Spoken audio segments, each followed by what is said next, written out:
Muy buenos días, amados hermanos y hermanas en el Señor. Dios le bendiga a todos aquellos que en este día podemos estar delante del Señor en esta mañana de día miércoles 11 de enero. Ya el tiempo ha avanzado raudamente, ya de este mes vamos a llegar a la mitad de este mes, sabiendo de antemano que los tiempos están en la mano del Señor. Amén. Y nosotros estamos en la estación de la esperanza, esperando ese día glorioso de nuestra redención final, donde nuestros cuerpos serán transformados de un cuerpo de bajeza a un cuerpo de exaltación. Amén. Un cuerpo corrompido a un cuerpo santificado. Amén. Un cuerpo renovado, diferente, donde no habrá enfermedad, donde no habrá dolor ni tristeza, sino que estaremos delante del Señor con este cuerpo diferente. Amén. Dios bendiga a nuestra hermana Cecilia Cancino. Dios le bendiga por su sintonía en esta mañana. Dice gracias por un día más de vida. Es un día que nos da para arrepentirnos de todas nuestras faltas. Pido por mí dolor de mi hombro junto a mis huesos. Usted tiene poder para hacerlo. Habla de parte de ella, ¿cierto? Al Señor Jesús. Saludo a mi hermano Manuel Cárdenas. Dios le bendiga, hermano Manuel.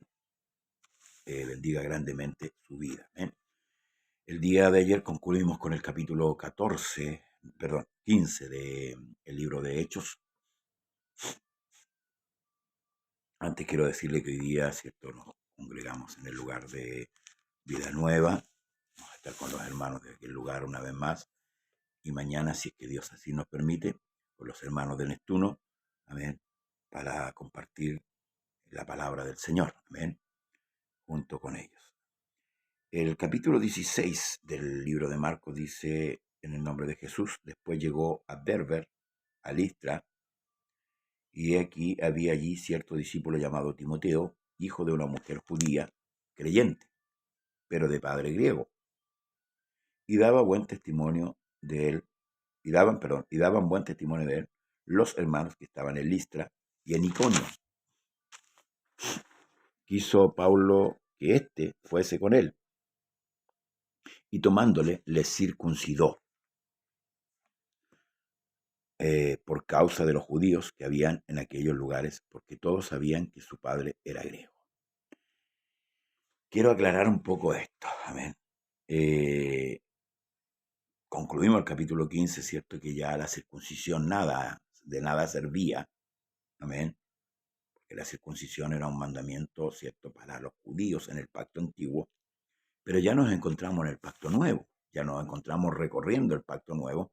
Entonces nos encontramos que Pablo, después de haber asistido, ¿cierto?, a este concilio donde se discutió si se debía circuncidar a un hombre que creyera en Cristo o no, quedó claro, expreso, que no era necesario circuncidar. Entonces, ¿por qué Pablo accede, ¿cierto?, a tomar a Timoteo y circuncidarlo? ¿Mm? El Señor dice que nosotros debemos ser sencillos como paloma y astutos como serpientes. Amén. Y aquí da la razón por la cual Pablo circuncida a Timoteo. Pablo quiso llevarlo de ayudante, ¿verdad? Y con él, ¿cierto?, Pablo acostumbraba a visitar a los judíos. Y estoy hablando de los no convertidos. Amén. Los judíos no convertidos a Cristo. Pablo siempre quiso llegar a los de su nación, por ahí lo expresa. Dice que él siente un amor sincero por los de su casa, por los de su nación.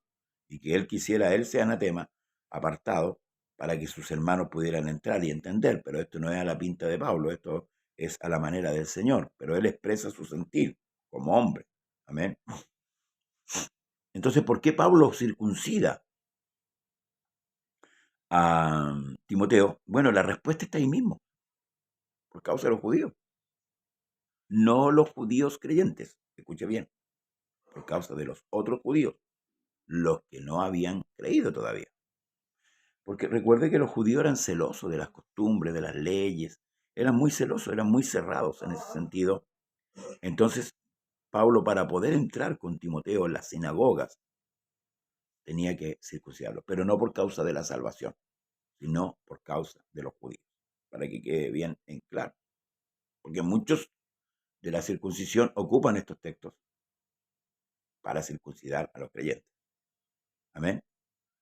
Pablo circuncidó a Timoteo para poder entrar con Timoteo y llegar a aquellos judíos que no eran convertidos.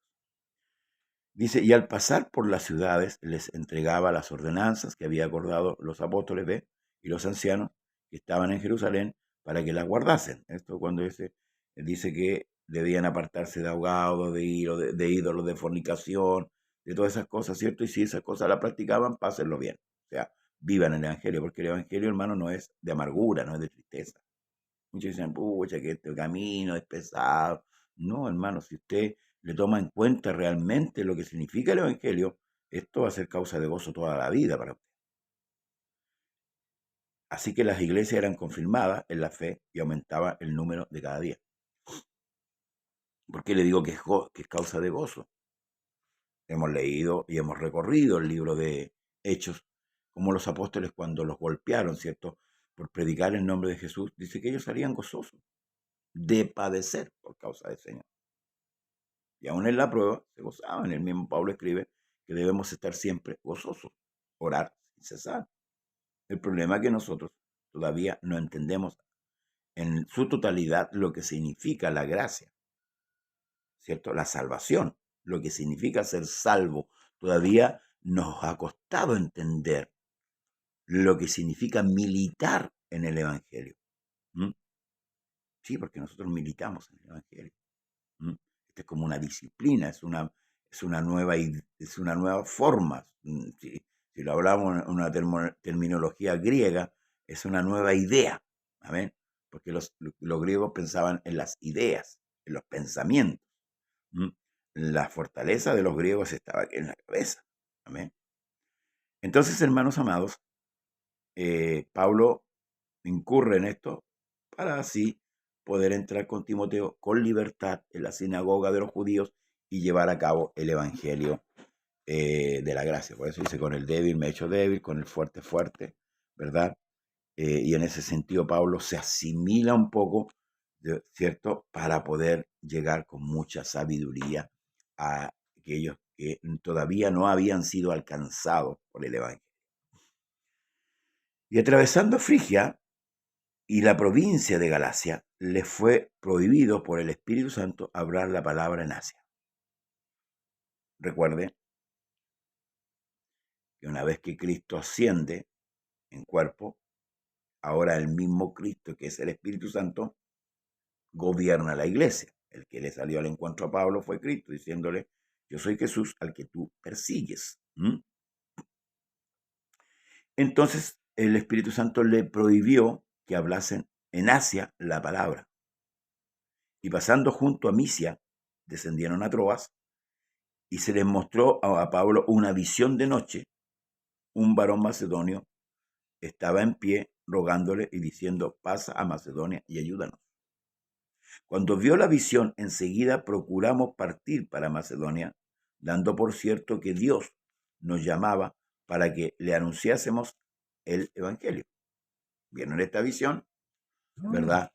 Y decidieron obedecer a la visión y partieron a Macedonia. Ahora, ¿era tan real y tan verdadera la visión?